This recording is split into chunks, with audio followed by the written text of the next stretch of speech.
ಈ ಸಕ್ಕರೆಯನ್ನ ಜಾಸ್ತಿ ಸೇವನೆ ಮಾಡೋದ್ರಿಂದ ಚಹಾಕ್ಕೆ ಆಗ್ಬೋದು ಅಥವಾ ಸ್ವೀಟ್ ಮೂಲಕ ಆಗಿರ್ಬೋದು ಇದರ ಸೇವನೆಯಿಂದ ಏನಾದ್ರೂ ತೊಂದರೆ ಆಗುತ್ತಾ? ಹಿಂದೆ ಸಕ್ಕರೆ ಅಥವಾ ಸಿಹಿನ ಯಾವಾಗ ನಾವು ಸೇವನೆ ಮಾಡ್ತಾ ಇದ್ವು ಅಂದ್ರೆ ಹಬ್ಬ ಮತ್ತೆ ಯಾವ್ದಾದ್ರು ಒಂದು ಕಾರ್ಯಕ್ರಮ ಏನೋ ಒಂದು ಒಳ್ಳೆ ಶುಭ ಸೂಚನೆ ಅಂತಂದಾಗ ಮುಖ್ಯವಾಗಿ ಪಾಯಸ, ಹೋಳಿಗೆ ಈ ತರದನ್ನ ಮಾಡ್ತಾ ಇದ್ರು ಹಬ್ಬಗಳಲ್ಲಿ. ಆದ್ರೆ ಇವಾಗ ಏನಾಗಿದೆ, ನಾವು ಒತ್ತಡದ ಜಗತ್ತಿನಲ್ಲಿ ಬದುಕ್ತಾ ಇದ್ದೀವಿ. ಒತ್ತಡ ನಿರ್ವಹಣೆ ಯಾರಿಗೆ ಮಾಡೋದಕ್ಕೆ ಬರೋದಿಲ್ಲ. ಒತ್ತಡ ಹೆಚ್ಚಾದಾಗ ಹೆಚ್ಚು ಹೆಚ್ಚು ಆಹಾರವನ್ನ ಸೇವನೆ ಮಾಡ್ತಾ ಬರ್ತಾರೆ. ಸಂತೋಷ ಆಗುತ್ತೆ. ಏಕೆಂತಂದ್ರೆ ಅದರಲ್ಲಿ ಪ್ರಮುಖವಾಗಿ ಏನ್ ಮಾಡ್ತಾರೆ ಅಂತಂದ್ರೆ ಸಿಹಿಯ ಸೇವನೆ ಮಾಡ್ತಾರೆ. ಈಗ ಹುಡುಗಿರು ಸಾಮಾನ್ಯವಾಗಿ ಸಂತೋಷ ಆದ್ರೂ ಚಾಕ್ಲೇಟ್ ತಿಂತಾರೆ, ದುಃಖ ಆದ್ರೂ ಚಾಕ್ಲೇಟ್ ತಿಂತಾರೆ. ಸಿಹಿ ಪದಾರ್ಥವನ್ನ ಜಾಸ್ತಿ ಬಳಕೆ ಮಾಡ್ತಾ ಇದ್ವಿ. ಸಕ್ಕರೆ ಜಾಸ್ತಿ ತಿಂದ್ಬಿಟ್ರೆ ನಮಗೆ ಡಯಾಬಿಟಿಕ್ ಅಷ್ಟು ಮಾತ್ರ ಅಲ್ಲ, ಅದರ ಜೊತೆಗೆ ಸೌಂದರ್ಯ ಸಹ ಹಾಳಾಗುವಂತ ಎಲ್ಲಾ ಸಾಧ್ಯತೆ ಇದೆ. ಪ್ರಮುಖವಾಗಿ ಚರ್ಮದ ಕಾಂತಿ ಹೋಗುತ್ತೆ, ಚರ್ಮ ಸುಕ್ಕಾಗುತ್ತೆ.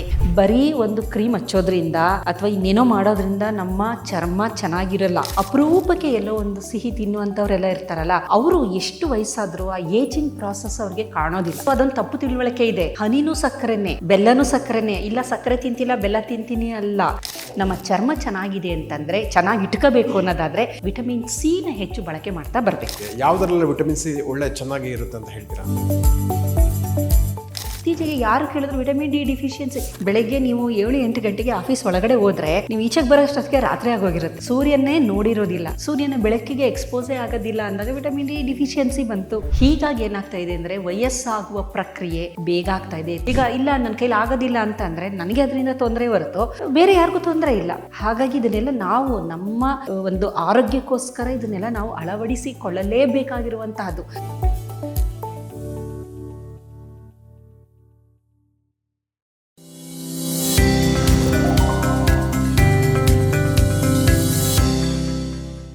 ನಮಸ್ಕಾರ ವೀಕ್ಷಕರೇ, ನೀವು ನೋಡ್ತಾ ಇದ್ದೀರಾ ವಿಶ್ವವಾಣಿ ಹೆಲ್ತ್. ನಾನು ಕೇಶವ್ ಪ್ರಸಾದ್. ವೀಕ್ಷಕರೇ, ಇವತ್ತಿನ ವಿಶೇಷ ಎಪಿಸೋಡ್ ನಾವು ಸಕ್ಕರೆಯ ಅತಿಯಾದ ಸೇವನೆಯಿಂದ ಏನಾದರೂ ಸೌಂದರ್ಯಕ್ಕೆ ಹಾನಿ ಆಗುತ್ತಾ, ಏನೆಲ್ಲ ಆರೋಗ್ಯ ಸಮಸ್ಯೆ ಆಗುತ್ತೆ ಇತ್ಯಾದಿ ವಿಚಾರಗಳ ಬಗ್ಗೆ ಸಾಕಷ್ಟು ಮೌಲ್ಯಯುತವಾದಂತಹ ಮಾಹಿತಿಯನ್ನು, ಒಳನೋಟಗಳನ್ನು ತಿಳ್ಕೊಳ್ಳೋಣ. ಇದಕ್ಕಾಗಿ ನಮ್ಮ ಜೊತೆ ಇವತ್ತು ಮೈಸೂರು ವಿಶ್ವವಿದ್ಯಾಲಯದ ಜೆನೆಟಿಕ್ಸ್ ಆ್ಯಂಡ್ ಜೆನೋಮಿಕ್ಸ್ ವಿಭಾಗದ ಅಧ್ಯಕ್ಷರಾದ professor doctor Suttur S Malini ಅವರು ನಮ್ಮ ಜೊತೆ ಇದ್ದಾರೆ. ಬಂದ ಕಾರ್ಯಕ್ರಮಕ್ಕೆ ಅವ್ರನ್ನ ವೆಲ್ಕಮ್ ಮಾಡೋಣ. ನಮಸ್ಕಾರ ಮಾಲಿನಿ. ನಮಸ್ತೆ. ಅಂದ ಹಾಗೆ ಇವತ್ತಿನ ಟಾಪಿಕ್ ಬಹಳ ಇಂಟ್ರೆಸ್ಟಿಂಗ್ ಇದೆ ಅಂತ ಅನಿಸ್ತಾ ಇದೆ ನನಗೆ. ಯಾಕಂದರೆ ಭಾರತದಲ್ಲಿ ಈಗ ಸಕ್ಕರೆ ಅಂತ ಭಾಳ ಸರ್ವೇ ಸಾಮಾನ್ಯವಾಗಿದೆ. ಹಿಂದಿನ ಥರ ಅಲ್ಲ, ತುಂಬ ಇಡೀ ವರ್ಲ್ಡಲ್ಲೇ one of the major production ಇರುವಂಥದ್ದು ಸಕ್ಕರೆ. ಸಿಹಿ ಅಂದರೆ ಎಲ್ರಿಗೂ ಇಷ್ಟ. ಆದರೆ ಅದ್ರ ಜೊತೆಗೆ ಇಡೀ ಪ್ರಪಂಚದಲ್ಲೇ ಈಗ ಇಂಡಿಯಾ ಕ್ಯಾಪಿಟಲ್ ಆಫ್ ದ ಮಧುಮೇಹ, ಡಯಾಬಿಟಿಸ್ ಅಂತ ಹೇಳ್ತಾರೆ. ಸೊ ಹಾಗೆ ಆ ಒಂದು ಭಯ ಕೂಡ ಇದೆ. ಸೊ ಹಾಗಾದರೆ ಈ ಸಕ್ಕರೆಯನ್ನು ಜಾಸ್ತಿ ಸೇವನೆ ಮಾಡೋದ್ರಿಂದ, ಅದು ಯಾವುದೇ ರೂಪದಲ್ಲಿ ಚಹಾಕ್ಕೆ ಆಗ್ಬೋದು ಅಥವಾ ಸ್ವೀಟ್ ಮೂಲಕ ಆಗಿರ್ಬೋದು, ಇದರ ಸೇವನೆಯಿಂದ ಏನಾದರೂ ತೊಂದರೆ ಆಗುತ್ತಾ? ಏನಾಗುತ್ತೆ, ಏನು ಮಾಡಬಾರ್ದು, ಏನು ಮಾಡಬೇಕು ಅಂತ ಹೇಳ್ತೀರಾ ಅಂತ? ಸರ್, ಖಂಡಿತ. ಮೊದಲು ನೋಡಿ, ನಮ್ಮ ಹಿರಿಯರನ್ನ ನೋಡಿದ್ರೆ, ಈಗ ನಿಮ್ಮ ತಂದೆ ತಾಯಿ ಅಥವಾ ಅಜ್ಜ ಅಜ್ಜಿ ಅವ್ರನ್ನೆಲ್ಲ ನೋಡಿದಾಗ 70-80 ವರ್ಷ ಆದ್ರೂ ಮುಖದಲ್ಲಿ ಒಂಥರ ಕಾಂತಿ ಇರ್ತಾ ಇತ್ತು. ಮುಖ ಸುಕ್ಕುನ ತರ ಅನಿಸ್ತಾ ಇರ್ಲಿಲ್ಲ. ಮತ್ತೆ ಅವ್ರು ಯಾವುದು ಕಾಸ್ಮೆಟಿಕ್ಸ್ ಯಾವುದು ಬಳಕೆ ಮಾಡ್ತಾ ಇರ್ಲಿಲ್ಲ. ಆದ್ರೂ ಸಹ ಅಜ್ಜಿನ ನೋಡಿದ್ರೆ ಕಳಕಳಿಯಿಂದ ಇರೋದು. ಅಜ್ಜಿ ಮುಖ ನೋಡಿದಾಗ ತುಂಬಾ ಆಕ್ಟಿವ್. ಮತ್ತೆ ತಾಯಿನ ನೋಡಿದಾಗ್ಲೂ ಅಷ್ಟೇನೆ, ಏನು ಕಾಸ್ಮೆಟಿಕ್ಸ್, ಏನು ಯಾವುದೇ ಕ್ರೀಮ್ ಆಗ್ಲಿ, ಲೋಷನ್, ಸನ್ಸ್ಕ್ರೀನ್ ಏನು ಇದೆಯಲ್ಲ, ಯಾವುದನ್ನು ಅವರು ಹಚ್ಚದೆ ಇದ್ದಾದ್ರೂ ಸಹ ಅವರು ಮುಖ ಒಂಥರ ಒಂದು ಪ್ರಭೆ ಅಥವಾ ಕಾಂತಿ ಅಂತಂತೀವಲ್ಲ ಅದಿರ್ತಿತ್ತು. ಆಮೇಲೆ ವಯಸ್ಸಾದ್ರೂ ವಯಸ್ಸು ಗೊತ್ತಾಗ್ತಾ ಇರಲಿಲ್ಲ. ಕಾರಣ ಏನು ಅಂತ ನಾವು ನೋಡಿದ್ರೆ ಬೇಕಾದಷ್ಟು ಕಾರಣ ಇದೆ. ಆದರೆ ಒಂದು ಪ್ರಮುಖವಾದ ಕಾರಣ ಇಲ್ಲಿ ಅಂತಂದ್ರೆ ಸಕ್ಕರೆಯ ಸೇವನೆ. ಹಿಂದೆ ಸಕ್ಕರೆ ಅಥವಾ ಸಿಹಿನ ಯಾವಾಗ ನಾವು ಸೇವನೆ ಮಾಡ್ತಾ ಇದ್ವು ಅಂದ್ರೆ ಹಬ್ಬ ಮತ್ತೆ ಯಾವ್ದಾದ್ರು ಒಂದು ಕಾರ್ಯಕ್ರಮ ಏನೋ ಒಂದು ಒಳ್ಳೆ ಶುಭ ಸೂಚನೆ ಅಂತಂದಾಗ ಸಕ್ಕರೆ ಅದರದ್ದು ಏನೋ ಒಂದು ಸಿಹಿ ಪದಾರ್ಥ, ಪಾಯಸ, ಮುಖ್ಯವಾಗಿ ಪಾಯಸನ ಮಾಡ್ತಾ ಇದ್ರು. ಅದರಲ್ಲಿ ಬೇಕಾದಷ್ಟು ಥರದ್ದು ಗಸಗಸೆ ಪಾಯಸ ಆಗ್ಬೋದು, ಶಾವಿಗೆದು ಈ ಥರದ್ದು, ಅಥವಾ ಹೋಳಿಗೆ ಈ ಥರದನ್ನ ಮಾಡ್ತಾ ಇದ್ರು ಹಬ್ಬಗಳಲ್ಲಿ. ಏನೋ ಒಂದು ಸಮಾರಂಭ, ಸಂತೋಷ ಮನೆಯಲ್ಲಿ ಅಂತಂದಾಗ. ಆದರೆ ಇವಾಗ ಏನಾಗಿದೆ, ನಾವು ಒತ್ತಡದ ಜಗತ್ತಿನಲ್ಲಿ ಬದುಕ್ತಾ ಇದ್ದೀವಿ. ಒತ್ತಡ ನಿರ್ವಹಣೆ ಯಾರಿಗೆ ಮಾಡೋದಕ್ಕೆ ಬರೋದಿಲ್ಲ. ಅಂಥ ಸಂದರ್ಭದಲ್ಲಿ ನಾವೇನು ಮಾಡ್ತೀವಿ, ಆ ಉಂಟಾಗಿರುವ ಒತ್ತಡವನ್ನು ಸಪ್ರೆಸ್ ಮಾಡೋದಕ್ಕೆ, ಕಡಿಮೆ ಮಾಡೋದಕ್ಕೋಸ್ಕರ ಬೇರೆ ಬೇರೆ ದಾರಿಗಳನ್ನು ಹುಡುಕ್ತೀವಿ. ಅದರಲ್ಲಿ ಒಂದು ಪ್ರಮುಖವಾದ ಯಾವುದು ನಮ್ಮ ಯುವ ಜನತೆ ಮಾಡ್ತಿರೋದು ಅಂದರೆ ತಿನ್ನುವುದು. ಒತ್ತಡ ಹೆಚ್ಚಾದಾಗ ಹೆಚ್ಚು ಹೆಚ್ಚು ಆಹಾರವನ್ನು ಸೇವನೆ ಮಾಡ್ತಾ ಬರ್ತಾರೆ. ಅದು ಅವಾಗೇನಾಗುತ್ತೆ ಅಂದರೆ ಆ ಟೈಮಿಂಗು ಸ್ವಲ್ಪ ನಿಮಗೆ ಒತ್ತಡ ಕಮ್ಮಿ ಆಗುತ್ತೆ, ಸಂತೋಷ ಆಗುತ್ತೆ. ಅಂತಂದರೆ ಆಹಾರ ಸೇವನೆಯಿಂದ ಒಂಥರ ರುಚಿ ಇರೋದ್ರಿಂದ ಆ ಒತ್ತಡನ ಎಲ್ಲೋ ಒಂದು ಕಡೆ ಕಡಿಮೆ ಮಾಡ್ತಿದ್ರೆ ಒತ್ತಡ ಹೋಗಿರೋದಿಲ್ಲ, ಅದು ಹಾಗೆ ಇರುತ್ತೆ. ಅದರಲ್ಲಿ ಪ್ರಮುಖವಾಗಿ ಏನು ಮಾಡ್ತಾರೆ ಅಂತಂದರೆ ಸಿಹಿಯ ಸೇವನೆ ಮಾಡ್ತಾರೆ. ಈಗ ಹುಡುಗಿರು ಸಾಮಾನ್ಯವಾಗಿ ಸಂತೋಷ ಆದರೂ ಚಾಕ್ಲೇಟ್ ತಿಂತಾರೆ, ದುಃಖ ಆದರೂ ಚಾಕ್ಲೇಟ್ ತಿಂತಾರೆ. ಸಂತೋಷ ಆದರೂ ಕೇಕ್, ದುಃಖ ಆದಾಗಲೂ ಆ ದುಃಖ ಅಥವಾ ಒತ್ತಡವನ್ನು, ದುಃಖ ಅನ್ನೋದಕ್ಕಿಂತ ಒತ್ತಡವನ್ನು ಕಡಿಮೆ ಮಾಡ್ಕೊಳ್ಳೋಕ್ಕೋಸ್ಕರ ಚಾಕ್ಲೇಟ್ ಅಂತೆ, ಕೇಕ್ ಅಂತೆ, ಸಿಹಿ ಪದಾರ್ಥವನ್ನು ಜಾಸ್ತಿ ಬಳಕೆ ಮಾಡ್ತಾ ಇದ್ದೀವಿ. ಮತ್ತು ಹಾಗೆ ನಾವು ನೋಡೋದಾದರೆ ನಮ್ಮ ದಿನಚರಿಯಲ್ಲಿ ಹಿಂದಿನ ಥರ ಅಲ್ಲ, ಇವಾಗ ಪ್ರತಿದಿನ ಎಲ್ಲೋ ಒಂದು ರೂಪದಲ್ಲಿ ಸಿಹಿಯನ್ನು ಸೇವನೆ ಮಾಡೇ ಬಿಡ್ತೀವಿ ನಾವು. ಯಾರೋ ಒಂದು ಆಫೀಸಲ್ಲಿ ಏನೋ ಒಂದು ಯಾರೋ ಒಬ್ಬರು ಬರ್ತ್ಡೇ ಅಂತ ತಂದು ಕೊಡ್ತಾರೆ, ತಿಂತೀವಿ. ಏನೋ ಒಂದಲ್ಲ ಒಂದು ವಿಧದಲ್ಲಿ ನಾವು ಸಿಹಿ ಜಾಸ್ತಿ ಸೇವನೆ ಮಾಡ್ತಾ ಇದ್ದೀವಿ. ಇದರಿಂದ ಭಾರತ ಈಗಾಗಲೇ ಇಡೀ ಪ್ರಪಂಚದಲ್ಲೇ ಡಯಾಬಿಟಿಕ್ ಕ್ಯಾಪಿಟಲ್, ರಾಜಧಾನಿ, ಮಧುಮೇಹದ ರಾಜಧಾನಿ ಅಂತ ಒಂದು ಕುಖ್ಯಾತಿ ಬಂದಿದೆ. ಆಮೇಲೆ ಯಾರಿಗೆ 40 ವರ್ಷ ಕಳೀತಾ ಇದೆ ಅವರಿಗೆ ಮಧುಮೇಹ ಬರುವ ಸಾಧ್ಯತೆಗಳಿದೆ. ಎಲ್ಲರಿಗೂ ಅಂತಲ್ಲ, ಸಾಧ್ಯತೆಗಳು ಸಹ ಜಾಸ್ತಿ ಆಗ್ತಾ ಇದೆ. ಜೊತೆಯಲ್ಲಿ ಸಕ್ಕರೆಯ ಅತಿಯಾದ ಸೇವನೆ ಬರೀ ಮಧುಮೇಹ ಮಾತ್ರ ಅಲ್ಲ. ನಾವೆಲ್ಲ ಅಂದ್ಕೊಂಡಿರೋದು ಸಕ್ಕರೆ ಜಾಸ್ತಿ ತಿಂದ್ಬಿಟ್ರೆ ನಮಗೆ ಡಯಾಬಿಟಿಕ್ ಬರುತ್ತೆ, ಮಧುಮೇಹ ಬರುತ್ತೆ ಅಂತ. ಅಷ್ಟು ಮಾತ್ರ ಅಲ್ಲ, ಅದರ ಜೊತೆಗೆ ಸೌಂದರ್ಯ ಸಹ ಹಾಳಾಗುವಂಥ ಎಲ್ಲ ಸಾಧ್ಯತೆ ಇದೆ. ಪ್ರಮುಖವಾಗಿ ಚರ್ಮದ ಕಾಂತಿ ಹೋಗುತ್ತೆ, ಚರ್ಮ ಸುಕ್ಕಾಗುತ್ತೆ, ಈ ಥರದ್ದು ಆಗುವ ಸಾಧ್ಯತೆ ಇದೆ. ಇದಕ್ಕೆ ಕಾರಣ ಏನು ಅಂತ ನೋಡಿದ್ರೆ, ನಮ್ಮ ಚರ್ಮದಲ್ಲಿ ಕೊಲಾಜಿನ್ ಅಂತ ಒಂದು ಪ್ರೋಟೀನ್ ಇದೆ. ಕೊಲಾಜಿನ್ ಅಂತ ಅದು ಬಹಳ ಪ್ರಮುಖವಾಗಿ, ಕೊಲಾಜಿನ್ ತುಂಬ ಚೆನ್ನಾಗಿ ಎಲ್ಲಿವರೆಗೆ ಇರುತ್ತೆ ನಮ್ಮ ಚರ್ಮ ತುಂಬ ಚೆನ್ನಾಗಿರುತ್ತೆ. ಕೊಲಾಜಿನ್ ಅಂತ ಕರಿತೀವಿ, ಅದೊಂದು ಪ್ರೋಟೀನ್. ಅದು ಅಂದರೆ ಒಂದಷ್ಟು ಅಮೈನೋ ಆಸಿಡ್ಗಳು ಸೇರಿ ಆಗಿರುವಂತಹ ಒಂದು ಪ್ರೋಟೀನು. ಅದು ಬರೀ ಚರ್ಮದಲ್ಲಿ ಮಾತ್ರ ಅಲ್ಲ, ಸ್ನಾಯುಗಳಲ್ಲಿ, ರಕ್ತನಾಳಗಳಲ್ಲಿ ಎಲ್ಲ ಕಡೆಯೂ ಇದೆ ಅದು. ಹಾಗಾಗಿ ಯಾವಾಗ ಡಯಾಬಿಟಿಕ್ ಅಂತ ರಕ್ತದಲ್ಲಿ ಸಕ್ಕರೆಯ ಪ್ರಮಾಣ ಜಾಸ್ತಿ ಆಗುತ್ತೆ, ಅದು ಈ ಕೊಲಾಜನ್ನ ಹಾಳು ಮಾಡ್ತಾ ಬರುತ್ತೆ. ಯಾವ ರೀತಿ ಅಂತಂದರೆ, ಸಕ್ಕರೆ ಅಂತಂದರೆ ಫೈನಲಿ ಗ್ಲೂಕೋಸ್ ಅಂತ ಕರಿತೀವಿ ನಾವು. ಗ್ಲೂಕೋಸ್ ಏನು ಮಾಡುತ್ತೆ, ಕೊಲಾಜ್ ಅನ್ನೋದು ಪ್ರೋಟೀನು. ಈ ಕೊಲಾಜನ್ ಜೊತೆ ರಕ್ತದಲ್ಲಿ ಹೆಚ್ಚಾದ ಗ್ಲೂಕೋಸ್ ಏನು ಮಾಡುತ್ತೆ, ಕೊಲಾಜನ್ ಜೊತೆ ಬೈಂಡ್ ಆಗಿಬಿಡುತ್ತೆ.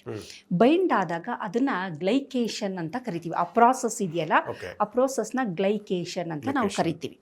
ಇದ್ರ ಬಗ್ಗೆ ನನ್ನ ಪ್ರಾಜೆಕ್ಟ್ ಇತ್ತು, ನಂದು ICMR ಇಂದ, ಈ ಡಯಾಬಿಟಿಕ್ ರಿಲೇಟೆಡ್. ಅದರಲ್ಲಿ ಬಹಳ ಪ್ರಮುಖವಾಗಿ ನಾನು ಯಾವ ಅಂಶ ನೋಡ್ತಾ ಇದ್ದೆ ಅಂದರೆ, ಅಡ್ವಾನ್ಸ್ಡ್ ಗ್ಲೈಕೇಷನ್ ಎಂಡ್ ಪ್ರಾಡಕ್ಟ್ ಅಂತ, AGES ಅಂತ ಕರಿತೀವಿ.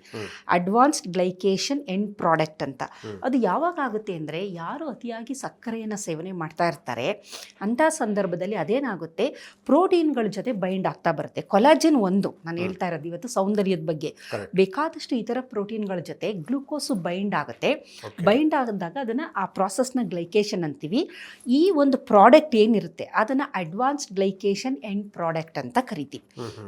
ಆದ ಕಾರಣದಿಂದಾಗಿ ಯಾರು ಅತಿಯಾಗಿ ಸಕ್ಕರೆಯನ್ನು ಸೇವನೆ ಮಾಡ್ತಾರೆ ಅಥವಾ ಡಯಾಬಿಟಿಕ್ ಇರ್ತಾರೆ, ಇಂಥವ್ರಿಗೆ ಏನಾಗುತ್ತೆ ಅಂದರೆ, ಯಾವುದೇ ಗಾಯ ಆದರೆ ವಾಸಿ ಆಗೋದಿಲ್ಲ ಬೇಗ.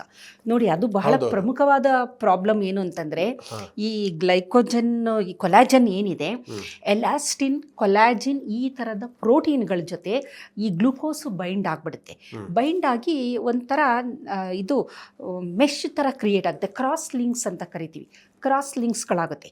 ಕ್ರಾಸ್ ಲಿಂಕ್ಸ್ ಆದಾಗ ಏನಾಗುತ್ತೆ, ಈ ಗ್ಲೈಕೋಜನ್ ಆಗ್ಬೋದು, ಇದು ಕೊಲಾಜನ್ ಆಗ್ಬೋದು, ಎಲಾಸ್ಟಿನ್ ಆಗ್ಬೋದು, ಇವೆಲ್ಲ ಏನಾಗುತ್ತೆ, ಬ್ರೇಕ್ ಆಗ್ತಾ ಬರುತ್ತೆ ಬಹಳ, ಅಥವಾ ಗಟ್ಟಿ ಆಗಿಬಿಡುತ್ತೆ. ಅದೊಂಥರ ಅದು ಸಾಫ್ಟ್ ಇರೋ ಅಂಥದ್ದು ಗಟ್ಟಿ ಆಗುತ್ತೆ, ಅಥವಾ ಬಹಳ ಬೇಗ ಬ್ರೇಕ್ ಆಗುತ್ತೆ.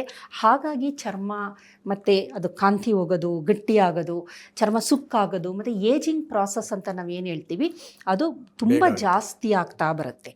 ಹಾಗಾಗಿ ಇದು ಬಹಳ ಪ್ರಮುಖವಾಗಿ ಸಕ್ಕರೆ ನಾವು ಸೇವನೆ ಮಾಡಿದಾಗ ಗ್ಲುಕೋಸಿಂದಾಗಿ ಉಂಟಾಗುವಂತಹ ಒಂದು ತೊಂದರೆ. ಈ ಕೊಲಾಜನ್ ಅಂತಂದರೆ ಏನಿರುತ್ತೆ ಅದರಲ್ಲಿ ಅಂದರೆ, ಗ್ಲೈಸಿನ್ ಅನ್ನುವ ಅಮೈನೋ ಆಸಿಡ್ ಇರುತ್ತೆ, ಪ್ರೋಲಿನು, ಹೈಡ್ರಾಕ್ಸಿ ಪ್ರೋಲಿನ್ ಅಂತ. ಇವು ಪ್ರಮುಖವಾಗಿ ಕೊಲಾಜಿನ್ನಲ್ಲಿರುವಂತಹ ಪ್ರಮುಖವಾದ ಅಮೈನೋ ಆಸಿಡ್ಗಳು. ಅದು ಒಟ್ಟಾರೆ ಸೇರಿ ಇದೊಂದು ಪ್ರೋಟೀನ್ ಆಗಿದೆ. ಪ್ರೋಟೀನ್ ಅಂದರೆ ಸುಮಾರು ಅಮೈನೋ ಆಸಿಡ್ಗಳು ಸೇರಿರುತ್ತೆ. ಅಮೈನೋ ಆಸಿಡ್ ಪೆಪ್ಟೈಡ್ ಅಂತ ಕರಿತೀವಿ, ಪಾಲಿಪೆಪ್ಟೈಡ್ ಚೈನ್ ಅಂತ. ಪ್ರೋಟೀನ್ ಆಗಬೇಕು ಅಂದರೆ ತುಂಬ ಅಮೈನೋ ಆಸಿಡ್ಗಳು, ಬೇರೆ ಬೇರೆ ಥರದ ಅಮೈನೋ ಆಸಿಡ್ಗಳು ಸೇರಿಕೊಂಡು ಆಗಿರುವಂತಹ ಒಂದು ರಚನೆ ಅದು ಪ್ರೋಟೀನ್. ಇದು ನಮ್ಮ ಸ್ನಾಯುಗಳಲ್ಲಿರೋದ್ರಿಂದ ಈ ಕೊಲಾಜನ್ನು ಅದು ಸ್ನಾಯು ತುಂಬ ಚೆನ್ನಾಗಿರುವ ಹಾಗೆ ಅದನ್ನು ಕಾಪಾಡುತ್ತೆ. ಓಕೆ. ಹಾಗಾದರೆ ಈಗ ನಾವು ಸಾಮಾನ್ಯವಾಗಿ ಈ ದಿನನಿತ್ಯದರಲ್ಲಿ ನಾವು ನಮಗೆ ಅರಿವಿಲ್ಲದಂತೆ ಸ್ವೀಟ್ನ ತಿಂತೀವಿ. ಈಗ ನಿಮ್ಮ ಕಲಿಗೆ ಯಾರೋ ಬರ್ತಾರೆ, ಸರ್ ನನಗೆ ಗಂಡು ಮಗು ಆಗಿದೆ ಸ್ವೀಟ್ ತಗೊಳ್ಳಿ ಅಂದಾಗ ಇಲ್ಲ ಅನ್ನೋಕ್ಕಾಗಲ್ಲ ನೀವು. ಇಲ್ಲ ಅಂದರೆ ಬೇಜಾರು ಮಾಡ್ಕೊಂತಾರೆ ಅವರು. ಅಯ್ಯೋ ನೋಡು ನಮ್ಮ ಸರ್ಗೆ ಸ್ವೀಟ್ ಕೊಟ್ಟೆ, ಅವ್ರು ತಗೊಂಡ್ಲೇ ಇಲ್ಲ, ಅವ್ರಿಗೆ ಯಾಕೋ ನನ್ನ ಕಂಡ್ರೆ ಸ್ವಲ್ಪ ಇದಿಲ್ಲ ಅಥವಾ ಪ್ರಮೋಷನ್ ಆಗಿರುತ್ತೆ, ಅವಾಗ ನೀವು ಸ್ವೀಟ್ ತಗೊಂಡ್ಲೇಬೇಕು. ತಗೊಂಡ್ಲಿಲ್ಲ ಅಂದರೆ ನನಗೆ ಪ್ರಮೋಷನ್ ಆಗಿರೋದು ಅವ್ರಿಗೆ ಇಷ್ಟ ಇಲ್ಲ ಅನಿಸ್ಬಿಡುತ್ತೆ. ಈ ಥರ ಆಬ್ಲಿಗೇಷನ್ ಜಾಸ್ತಿ ಎಲ್ಲ ಆಫೀಸಲ್ಲೂ ಈಗ ಅದು ಸಾಮಾನ್ಯ. ಆಮೇಲೆ ಬರ್ತಡೆ ತರ್ತಾರೆ, ಕೇಕ್ ಕೊಡ್ತಾರೆ, ತಿನ್ನಲ್ಲ ಅಂತಂದ್ರೆ ಇಲ್ಲಪ್ಪ ನನಗೆ ಸ್ವಲ್ಪ ಶುಗರ್ ಅಂತ ಹೇಳಕ್ಕಾಗಲ್ಲ. ನೀವು ರಿಲೇಟಿವ್ಸ್ ಎಲ್ಲ ತರ್ತಾರೆ. ಆಮೇಲೆ ಏನಂದ್ರೆ ನನಗೆ ಬಾರ್ಡ್ರಲ್ಲಿ ಡಯಾಬಿಟಿಕ್ ನಾನು ಅಂತ ಹೇಳಂಗಿಲ್ಲ ಅದು ಅಲ್ವಾ. ಆಮೇಲೆ ಅಥವಾ ನಾನು ಡಯಾಬಿಟಿಕ್ ಅಂತ ಹೇಳಕ್ಕೆ ಮುಜುಗರ ಇರುತ್ತೆ ಕೆಲವರಿಗೆ, ಅವಾಗ ತಿನ್ನಕ್ಕಾಗೋದಿಲ್ಲ. ಇಂಥ ಸಂದರ್ಭದಲ್ಲಿ ಏನಾಗುತ್ತೆ ಅಂದರೆ ಸಕ್ಕರೆಯನ್ನು ಜಾಸ್ತಿ ಸೇವನೆ ಮಾಡೋದ್ರಿಂದ ಬೇಕಾದಷ್ಟು ತೊಂದರೆಗಳಾಗ್ತಾ ಇದೆ. ಅದರಲ್ಲಿ ಇದನ್ನು ಕಮ್ಮಿ ಮಾಡ್ಕೋಬೇಕು ಅನ್ನೋದನ್ನು ನಾನು ಹೇಳಬೇಕಾಗುತ್ತೆ. ಇದು ಕೊಲಾಜನು ನಮ್ಮ ಸೌಂದರ್ಯಕ್ಕೆ ಸಂಬಂಧಿಸಿದಂತಹದ್ದು. ಬರೀ ಒಂದು ಕ್ರೀಮ್ ಹಚ್ಚೋದ್ರಿಂದ ಅಥವಾ ಇನ್ನೇನೋ ಮಾಡೋದ್ರಿಂದ ನಮ್ಮ ಚರ್ಮ ಚೆನ್ನಾಗಿರಲ್ಲ.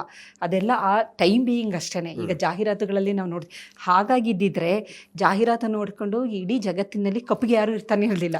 ಎಲ್ಲ ಅವ್ರು ತೋರಿಸುವ ಕ್ರೀಮ್ಗಳನ್ನು ಹಚ್ಕೊಂಡು ಎಲ್ಲ ಅಷ್ಟು ಫೇರ್ ಆಗಿರೋಂಥದ್ದು ನೋಡ್ಬೋದಿತ್ತು. ಅದು ವಾಸ್ತವ ಅಲ್ಲ ಅದು.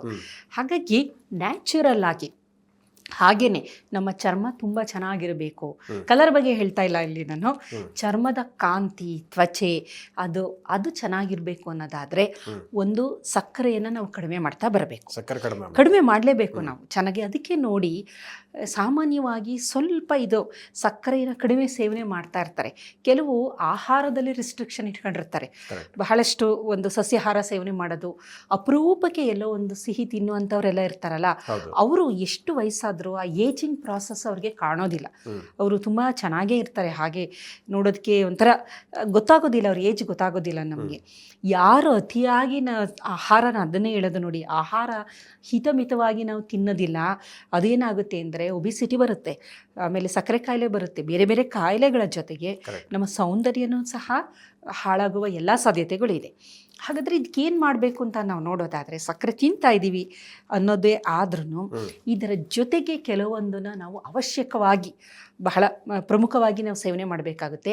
ಕಾರಣ ಏನು ಅಂತಂದರೆ ಈ AGES ಇದೆಯಲ್ಲ, ಅಡ್ವಾನ್ಸ್ಡ್ ಗ್ಲೈಕೇಷನ್ ಎಂಡ್ ಪ್ರಾಡಕ್ಟ್, ಅದೇನು ಮಾಡುತ್ತೆ, ರೆಸೆಪ್ಟಾರ್ಸ್ಗಳಿರುತ್ತೆ ನಮ್ಮ ಜೀವಕೋಶದ ಮೇಲೆ, ರೆಸೆಪ್ಟಾರ್ಸ್ ಅಂತ ಇರುತ್ತೆ.